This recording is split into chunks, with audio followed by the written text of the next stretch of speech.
இந்த வீடியோல நம்ம என்ன பார்க்க போறோம்னா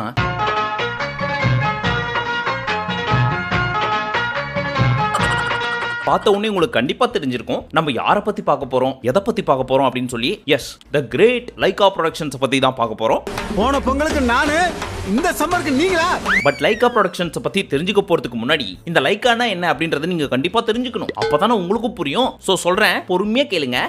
ஆரம்பமா நீங்க லைகா ப்ரொடக்ஷன்ஸோட படத்தெல்லாம் பாக்குறப்போ ஃபர்ஸ்ட் எடுத்த உடனே அந்த அனிமேஷன்ல லைகா மாதிரி வரும் தெரியுமா? அதுல உத்து பாத்தீங்கன்னா அப்படியே சிம் கார்டுல இருந்து மாறி கேமரா வடிவில் வந்து முடியும். அதுக்கு காரணம் என்னவென்றால் இந்த லைகா ப்ரொடக்ஷன்ஸ் அப்படின்றதெல்லாம் இவங்களுக்கு தம்மா தூண்டு. சுமார் இந்த மளிகை கடையில கொத்தமல்லி கருவேப்பிலை எல்லாம் ஃப்ரீயா கொடுப்பாங்க பாத்தீங்களா, அந்த மாதிரி. என்னுடைய ஃபேமிலியை பொறுத்த வரைக்கும் 20 crores இந்த பையனுக்கு டிப்ஸ் கொடுக்குற மாதிரி. இவங்களுக்கு துட்டு பெருசா இதுல இருந்து வருது அப்படின்னு கேட்டீங்கன்னா, இந்தியாவை தவிர்த்து 23 கண்ட்ரில இவங்களோட மொபைல் நெட்வொர்க் ஆபரேட் ஆயிட்டு இருக்குது. இது ஒரு சிலருக்கு தெரிஞ்சிருக்கும், தெரியாதவங்களுக்கு தெளிவா சொல்றேன் கேட்டுக்குங்க. நாங்க எதை பார்க்க வந்தோம், நீ எதை பத்தி சொல்லிட்டு இருக்கிற அப்படின்னு ஒரு சிலர் கோவப்படுவீங்க. இந்த மேட்டரை ஃபுல்லா தெரிஞ்சுக்கிட்டீங்க அப்படின்னா மட்டும்தான் பாவம்பா லைகா அப்படின்னு சொல்றவங்க அடேங்கப்பா லைகா அவ்வளவு பெரிய ஆளா, அவசரப்பட்டு பாவம்னு சொல்லிட்டோமோ அப்படின்னு ஃபீல் பண்ணுவீங்க. பேசிருங்க. அப்படி என்ன பண்றாங்கன்னு கேக்குறீங்களா? லைகா மொபைல் கேள்விப்பட்டிருக்கீங்களா? லைகா இப்பல இருந்து சுமார் 18 வருஷத்துக்கு முன்னாடி போனீங்கன்னா லைகா மொபைல் அப்படின்ற பிராண்ட் மொத லான்ச் ஆகுது. அப்படியே அங்க இருந்து 10 வருஷம் கழிச்சு வந்து பாத்தீங்கன்னா இந்த பிராண்டுக்கு 15 மில்லியன் கஸ்டமர்ஸ் வராங்க. எத்தனை? 1.5 கோடி கஸ்டமர்ஸ். அப்படின்னா வியாபாரம் பண்றாங்க அப்படின்னு கேக்குறீங்களா? இங்கிலீஷ்ல ஆல்பபெட்ஸ்னு சொல்லுவாங்க தெரியுமா? ஏல இருந்து ஆரம்பிச்சு Z வரைக்கும். அந்த மாதிரி ஏல இருந்து ஆரம்பிச்சு U வரைக்கும் 23 கண்ட்ரீஸ்ல இவங்களோட மொபைல் நெட்வொர்க் ஆபரேட் ஆயிட்டு இருக்குது. அதாவது நம்ம ஏர்டெல், ஜியோ, வோடபோன் மாதிரி. இதுல மிகப்பெரிய கண்ட்ரீஸ்லாம் எது அப்படின்னு கேட்டீங்கன்னா Australia, United states, United kingdom, Germany, Denmark, அப்படி இப்படின்னு போயிட்டே இருக்கும். அதுல இருந்து இவங்களுக்கு வருஷத்துக்கு எவ்வளவு வருது அப்படின்னு கேட்டீங்கன்னா சுமார் 16,400 கோடிகள். இதுதான் லைகா மொபைலோட கதை. இப்ப பெரிய தலையை பார்த்துட்டோம், சின்ன தலை கிட்ட வருவோமா? ஆக்சுவலா இந்த லைகா மொபைல் பத்தி பேசணும் அப்படின்னு ஆரம்பிச்சோம்னா கிட்டத்தட்ட ஒரு 2-3 மணி நேரம் பேசலாம். பட் நம்மளோட மோட்டிவ் அது இல்ல அப்படின்றதுனால அதுல பெருசா கான்சென்ட்ரேட் பண்ணாம லைகா ப்ரொடக்ஷன்ஸ்க்கு வருவோம். சரி, இப்ப நான் மேட்ருக்கு வரேன் வாங்க. இந்த லைகா ப்ரொடக்ஷன்ஸ் என்பது 2008 ஆரம்பிக்கிறாங்க. அதுவும் எந்த படத்தை வச்சு புள்ளியார் சொல்லி போட்டாங்க தெரியுமா? தி கிரேட் தளபதி நடிச்ச கத்தி.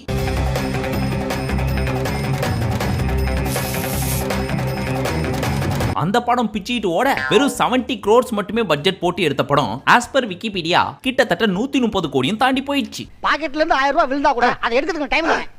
ஏண்டா அத குனிஞ்சு எடுக்கிற நேரத்துல 50,000 ரூபாய் சம்பாதிப்பேன். போடு, நம்ம போட்ட ஃபர்ஸ்ட் படமே மெகா ஹிட். இதை இப்படியே விட்டுற கூடாது. காசு சம்பாதிக்கிறது பெருசு இல்ல, அந்த காசை மல்டிப்ளை எப்படி பண்றது அப்படின்றது தான் பெரிய விஷயம். அதை பண்ணி காட்டுறேன்டா அப்படின்னு சொல்லிட்டு நம்ம லைகா ப்ரொடக்ஷன்ஸ் அந்த படத்தை அப்படியே தெலுங்கு தூக்கின்னு போய் கைதி நம்பர் 150 அப்படின்னு சொல்லி நம்ம சிரஞ்சீவி ஐயா இருக்கார் இல்லையா, அவரை வச்சு அதே கைதி படத்தை ரீமேக் பண்ணாங்க. எப்படி நீ கலங்கஸ்தபா? ஆனா அங்கதான் ட்விஸ்ட் வச்சாங்க லைகா ப்ரொடக்ஷன்ஸ். தளபதி படம் அப்படின்றதுனால 75 கோடி கொடுத்துட்டோம். எப்படியோ அந்த படம் சூப்பர் ஹிட்டும் ஆகி போச்சு. ஆக மொத்தத்துல கதை சூப்பர். தமிழ்நாட்டை கம்பேர் பண்றப்போ தெலுங்கு ஆடியன்ஸ் பயங்கரமா படம் பார்ப்பாங்க. அப்புறம் எதுக்கு நம்ம பட்ஜெட்டை செலவு பண்ணிக்கிட்டு? சிரஞ்சீவி நடிச்சிருக்காரு அப்படின்னாலே கண்டிப்பா ஹிட். சோ பட்ஜெட்டை கம்மி பண்ணி ஜஸ்ட் ஒரு 50 crores வச்சு எடுப்போம் அப்படின்னு எடுத்தாரு. அந்த படத்தோட கலெக்ஷன் எவ்வளவு தெரியுமா? 164 கோடி. அப்போ மீதி பணம்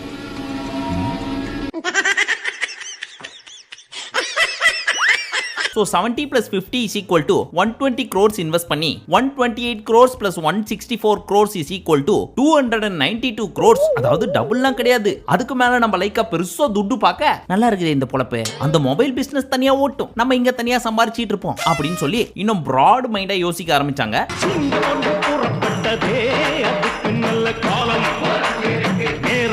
அப்ப இறக்குனாங்க பாருங்க அடுத்தடுத்து படம். எனக்கு இன்னொரு பேர் இருக்கு அப்படின்னு சொல்லி ஜிவி பிரகாஷை வச்சு ஒரு படம் பண்ணாங்க. என்னது, அந்த படம் ஓடிச்சா இல்லையாவா? ஏங்க நான் தான் ஸ்டார்டிங்ல சொல்லிட்டேனே அந்த படம் ஜிவி பிரகாஷோட படம்னு. அப்படி சொல்லியும் கேள்வி கேக்குறீங்கன்னா உங்களுக்கு ரொம்ப குச்சும்பு.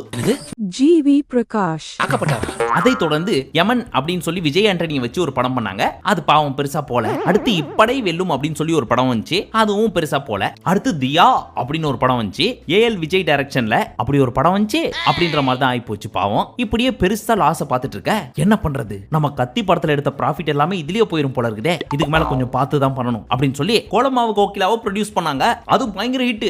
இனி நான் போற பாதை சிங்கப்பாதை. அடுத்து வட சென்னை. ஜெயிக்கிறோமோ இல்லையோ முதல்ல சண்டை செய்யணும். அதுவும் பயங்கர ஹிட். அடுத்து எந்த படம் சொல்லு, கேட்கறதுக்கு ஆர்வமா இருக்கு அப்படின்னு கேக்குறீங்களா? எனக்கும் கேட்கறதுக்கு ஆர்வமா தான் இருக்குது. ஆனா பாவம், இந்த வட சென்னை அப்படின்ற படம் தான் லைக்காவோட லிஸ்ட்ல மெகா ஹிட் ஆன கடைசி படம். ஐயோ என்னைய மாதிரியே அழுகிறேப்பா. அதுக்கப்புறம் ஏகப்பட்ட படம் வந்துச்சு. அதுல 1-2 தான் ஹிட் ஆச்சு, ரேர்லி சூப்பர் ஹிட் ஆச்சு. ஆனா மெகா ஹிட் அப்படின்னு சொல்றதுக்கு ஒரு படம் கூட இல்லையே. ஃபர்ஸ்ட் இந்த ஓரளவுக்கு ஹிட் இல்ல சூப்பர் ஹிட் அப்படின்ற படத்தெல்லாம் பார்த்துட்டு அடுத்தது மெகா ஹிட் கேள்விப்பட்டிருப்பீங்க. ஆனா மெகா ஃபிளாப் கேள்விப்பட்டிருப்பீங்களா? அதெல்லாம் பின்னாடி பார்ப்போம். அதெல்லாம் பார்க்க போறதுக்கு முன்னாடி நான் ஏற்கனவே சொன்னேன் தெரியுமா, சுமாரா ஓடிச்சு ஓரளவுக்கு சூப்பர் ஹிட் அப்படின்னு சொல்ற மாதிரியான படம் அப்படின்னு சொல்லி. அந்த லிஸ்ட்ல ஃபர்ஸ்ட் டான் அப்படின்னு சொல்லலாம். இந்த படம் கண்டிப்பா சூப்பர் ஹிட் ஆச்சு. நம்ம உதயநிதி ஸ்டாலின் அவர்களே ஒரு மேடையில சொல்லியிருப்பாரு, படம் நல்லா போச்சு, நல்ல கலெக்ஷன், இந்த படம் இப்படி வருமா அப்படின்னு எதிர்பார்க்க கூட இல்ல, ஆனா வந்துச்சு அப்படின்னு சொல்லி. சோ அவரே ஒத்துக்கிறாரு அப்படின்றப்போ படம் ஹிட்னு தானே அர்த்தம். முடியாது நீ கல்லாட்டாடுங்க, நான் ஒத்துக்க மாட்டேன். அதுக்கப்புறம் ஓடிச்சு அப்படின்னு சொல்லி ஒரு சில படம்லாம் சொன்னீங்க. அதெல்லாம் எது அப்படின்னு கேட்டீங்கன்னா வெயிட் பண்ணுங்க. லிஸ்ட்ல நிறைய படம் இருக்குதா, அதனால எந்த படத்தை சூஸ் பண்றது அப்படின்னு சொல்லி ரொம்ப கன்ஃபியூஷனா இருக்குது. எதை சொல்லலாம்?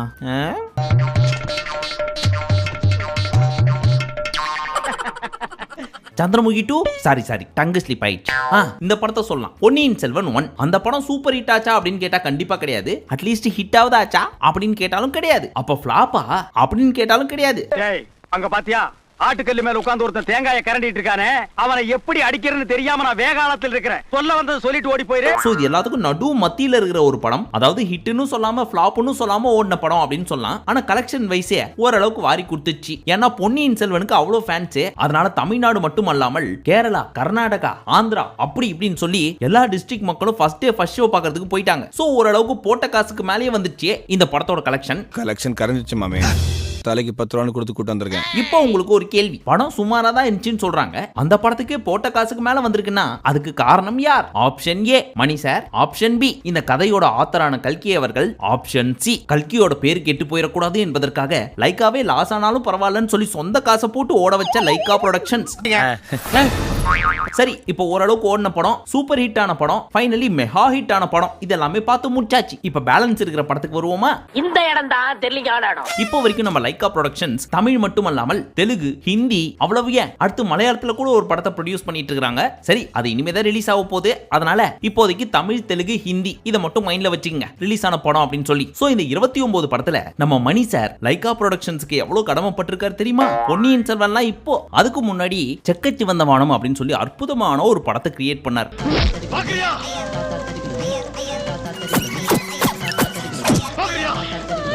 நம்ம மணிசார பத்தி நமக்கு தான் தெரியுமே. நானும் ஒரு படம் எடுக்க வேண்டும் என்றால் குறைஞ்சது ஒரு 3-4 ஹீரோ வேணும், அவங்களுக்கு பேர் பண்றதுக்கு ஒரு 3 ஹீரோயின் வேணும், எல்லாத்த விட முக்கியமா ஏஆர் ரஹ்மான் தான் வேணும் அப்படின்னு ஒத்த கால்ல நிப்பாரு. இதை கேட்ட நம்ம லைக்கா ப்ரொடக்ஷன்ஸ், சார் நீங்க கேக்குறதெல்லாம் வச்சு பாக்குறப்போ பட்ஜெட் எங்கேயோ போதே சார் அப்படின்னு லைக்கா கேட்டாலும் அதை பத்தி நீங்க கவலைப்படாதீங்க, நம்ம ஸ்டோரி அப்படிப்பட்ட பிரம்மாண்டமான ஸ்டோரி சார். இந்த சென்டிமெண்ட் சொல்லியே இவன் எஸ்கேப் ஆகறான்டா.